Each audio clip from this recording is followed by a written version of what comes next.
A day in a life as a small content creator at the age of 12. Kaya naman, mapapasabi ka na lang talaga dito ng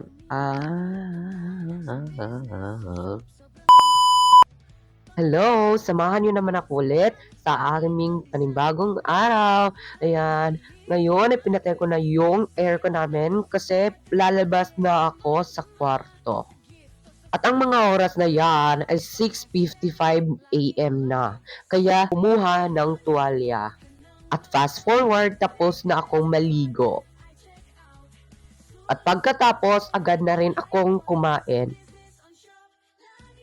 After kong kumain, kinuha ko na yung bag ko para makalis na ako.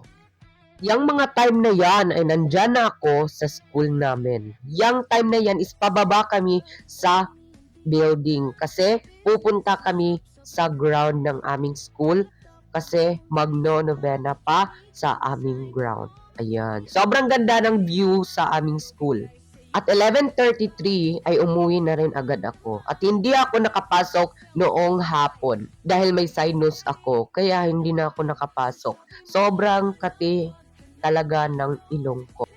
Pagdating ko, agad ko na rin kinonekta ang extension dito sa aking table at inon ko na yung aircon namin dahil sa sobrang init. At yung mga time na iyan ay nag-e-edit po ako ng mga videos ko na i-upload ko. Kaya naman, isupport nyo yung videos ko sa aking post. Char. Joke. So, pero please support me. Yun din naman ako namimilit, pero gusto ko talaga.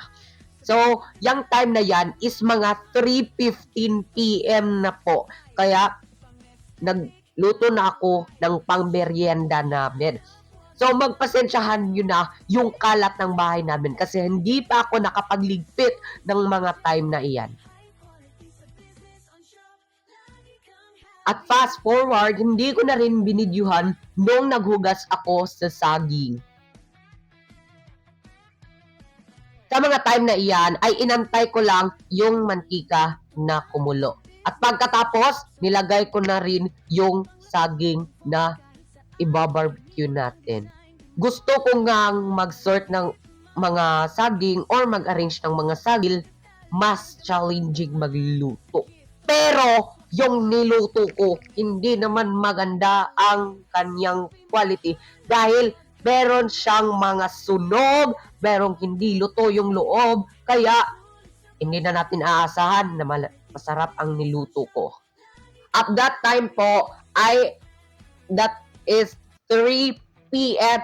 And then, kumakain na po kami ng merienda dyan na time. So, ayan, GR, ayan. At yan, banda na yan, ay that is 5 PM na po at nagsasaing na po ako.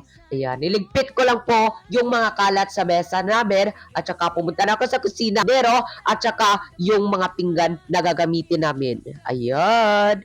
At yung mga time na yan is tapos ko na hugasan yung kaldero. At ngayon sobrang stress ko dahil hanggang ngayon hindi pa rin tumutunog yung microphone ko na i-connect ko dito sa tablet para pasakto na yung boses ko.